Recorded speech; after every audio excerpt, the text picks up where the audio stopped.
I've been dreaming of an all-compensating video that pretty much teaches everything I'm trying to show you guys.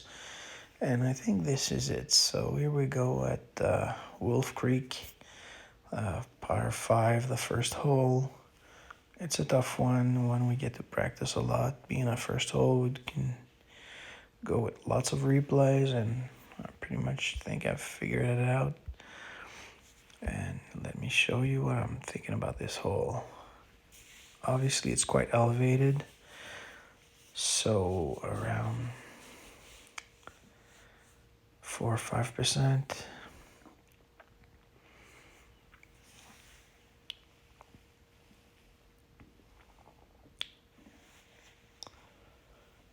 This pin is really tough. That front pin. Sometimes you have to hit from the fringe, and that's what I'm gonna have to do here. So sometimes you need to think outside the box. So with such an elevated green, and those greens are really hard, so that bounce is really high. So obviously you'll need to compensate for the secondary wind. It's a bit of a tail as well as a crosswind, so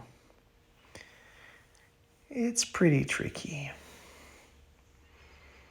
So I put in the numbers, and with a bit of wishful thinking, I'm thinking, can I make it work with 2.8?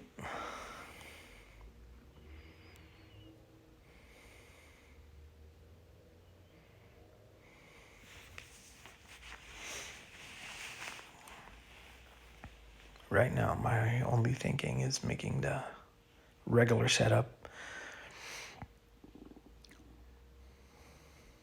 So,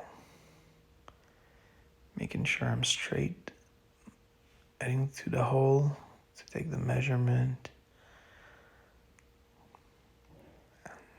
Obviously, that's a little too much for 2.8. And you might be thinking, what the hell is he talking about? He's right on the line. Well, if you watch my videos before, you know that you really need to be a bit further back than that, and you'll have the perfect example here of why.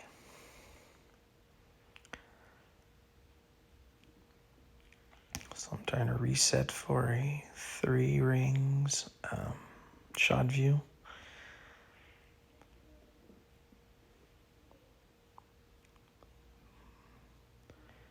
Trying to gauge the proper rollout.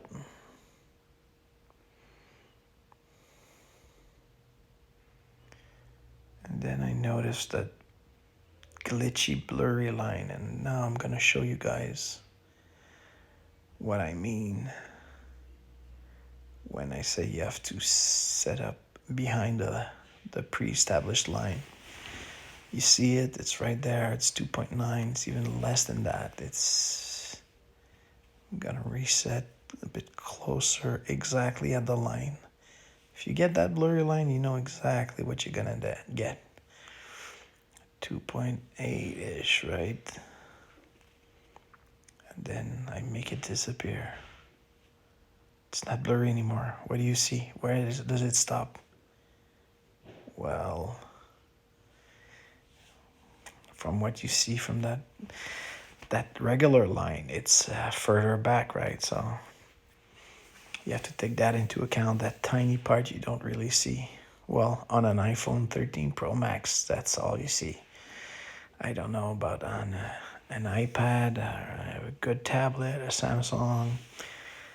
That I don't know, but for an iPhone, that's all you see. So if you don't take that into account, your read is going to be wrong. So now it's time to offset. I did offset for the tailwind by setting up a bit further than I would want to usually.